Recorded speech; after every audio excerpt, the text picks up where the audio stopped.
Kepala Kantor Komunikasi Kepresidenan Hasan Nasbi menyatakan temuan pengurangan harga makan bergizi gratis bukan temuan yang telah diverifikasi. Ya, namun Istana tetap akan menindaklanjuti informasi tersebut.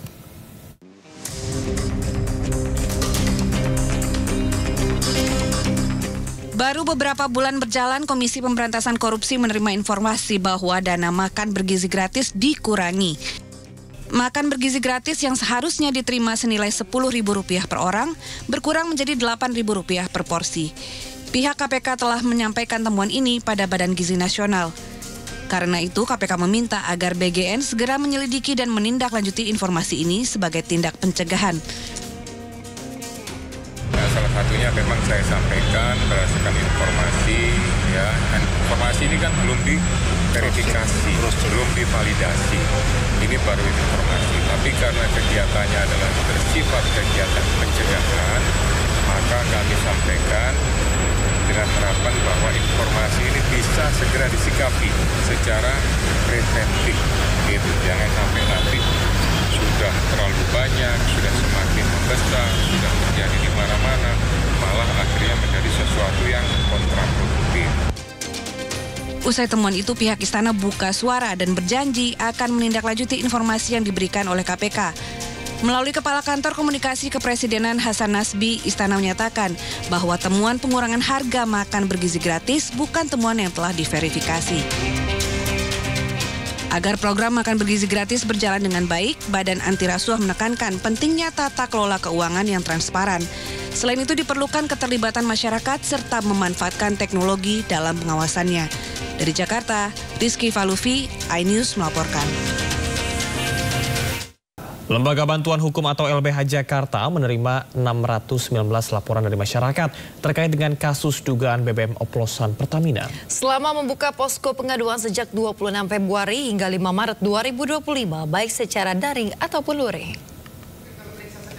Pemirsa, menurut Direktur LBH Jakarta Fadil Al-Fatah, dari ratusan pengaduan tersebut ada banyak laporan terkait berkurangnya rasa percaya masyarakat akan kualitas BBM dari Pertamina hingga adanya dampak kerugian material berupa kerusakan kendaraan. Dari laporan masyarakat ini, pihak LBH Jakarta juga akan berupaya untuk mengakomodir sejumlah langkah hukum, baik itu berupa gugatan class action hingga gugatan warga negara. Ya, sejak 26 Februari 2025 lalu sampai dengan 5 Maret 2025 kami tutup pos pengaduan, itu sudah ada 619 pengadu atau pengaduan yang masuk ke pos pengaduan tersebut dengan berbagai macam hal yang dirasa merugikan masyarakat sebagai konsumen utama dari Pertamina, khususnya BBM berjenis RON 92 atau Pertamax. Yang paling banyak kerugian yang dialami ya yang sifatnya imaterial gitu ya, ketidakpercayaan ya, atau runtuhnya kepercayaan yang sebelumnya ada tapi kemudian runtuh terhadap Pertamina yang menjadi penyalur ya atau penyedia BBM berjenis RON 92 yang diduga. Pemirsa, sidang gugatan pra-peradilan Jilid 2 Sekjen PDI Perjuangan Hasto Kristianto atas kasus suap Harun Masiku kembali digugurkan hakim. Pra-peradilan gugur karena berkas Hasto telah dilimpahkan oleh KPK ke Pengadilan Tipikor Jakarta Pusat. Mengadili 1. Menyatakan permohonan pra-peradilan pemohon gugur. 2. Membebankan kepada pemohon untuk membiayai perkara sejumlah nihil.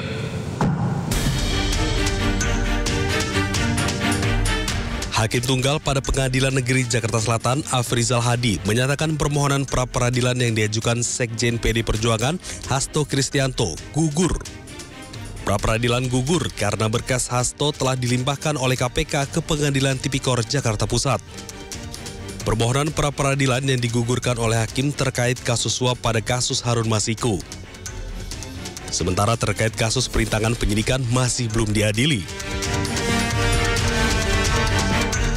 Menanggapi keputusan hakim tersebut, kuasa hukum Hasto Kristianto menyebut KPK telah melakukan tindakan tercela yang melimpahkan berkas Hasto Kristianto ke pengadilan 1 hari sebelum sidang pra-peradilan.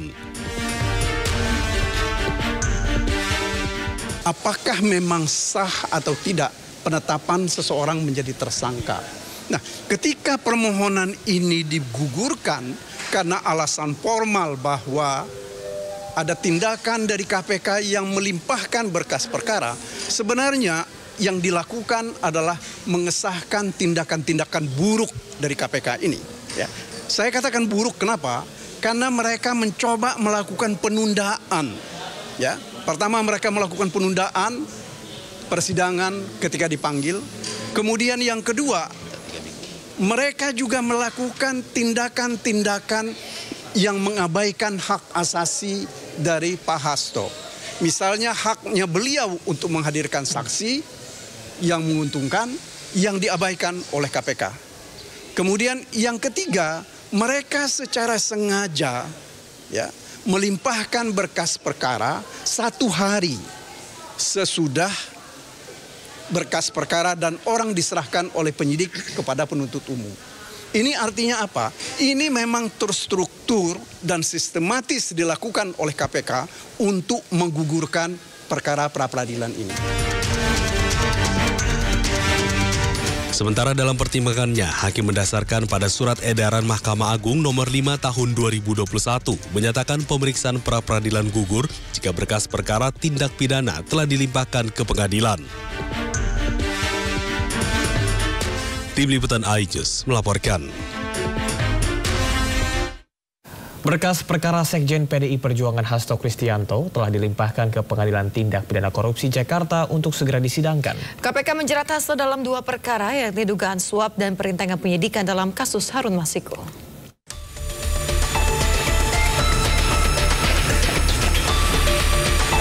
Penyidik Komisi Pemberantasan Korupsi telah melimpahkan berkas perkara Sekjen PDI Perjuangan Hasto Kristianto ke Pengadilan Tindak Pidana Korupsi Jakarta Pusat. Usai pelimpahan berkas ini, kasus dugaan suap dan perintangan penyidikan yang menjerat Hasto Kristianto selanjutnya akan segera disidangkan. Dan tengah menunggu penetapan tanggal persidangan serta komposisi majelis hakim yang akan memeriksa dan mengadili perkara. Sudah dilimpahkan sama penyidik KPK ke jaksa penuntut umum, sudah dilimpahkan ke pengadilan. Oh, ini berapa tebal ini, Bang? Waduh, ini nggak tahu nih berapa tebal ini. Nih, abang kan bisa lihat sendiri nih tebalnya. Oh iya. Sesuai dengan proses tahapannya, hari ini dari pihak penuntut juga menyerahkan kepada Pengadilan Negeri Pusat Jakarta Pusat ya, dan sudah diterima oleh Panitera dan tercatat, jadi tinggal menunggu proses berikutnya. Ya, kami semua pasti tinggal menunggu saja penetapan dari pusat. Sebelumnya KPK resmi menahan Hasto Kristianto pada Kamis 20 Februari 2025. Hasto ditahan usai diperiksa sebagai tersangka kasus dugaan suap pergantian antar waktu anggota DPR periode 2019-2024 dan upaya perintangan penyidikan dalam kasus yang menjerat mantan kader PDI Perjuangan Harun Masiku. Dari Jakarta, Rizky Falufi, iNews melaporkan. Rumah Ridwan Kamil digeledah KPK pada Senin malam. Ya, penggeledahan terkait kasus dugaan korupsi Bank BJB saat RK menjabat sebagai Gubernur Jawa Barat. 5 orang telah ditetapkan sebagai tersangka.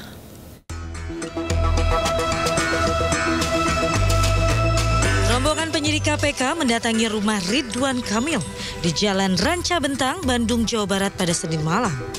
Menurut Ketua KPK Setio Budianto, penggeledahan terkait dugaan korupsi markup dana iklan Bank BJB saat Ridwan Kamil masih menjabat sebagai Gubernur Jawa Barat. Ya, kalau dari saya menyatakan bahwa betul ada penggeledahan rumah, ada kegiatan penggeledahan di perkara BJB, tetapi untuk lengkapnya, untuk detailnya rumah siapa, dan mungkin waktunya kapan dilakukan, itu baru bisa dilakukan setelah penyidik memberikan data-datanya secara lengkap kepada saya. Dan saya pikir rekan-rekan juga tidak menginginkan informasi yang sepotong-sepotong ya. Jadi pada saat nanti informasinya sudah lengkap, kita akan deliver ke teman-teman secara utuh, sehingga nanti informasi yang bisa diterima oleh masyarakat juga utuh.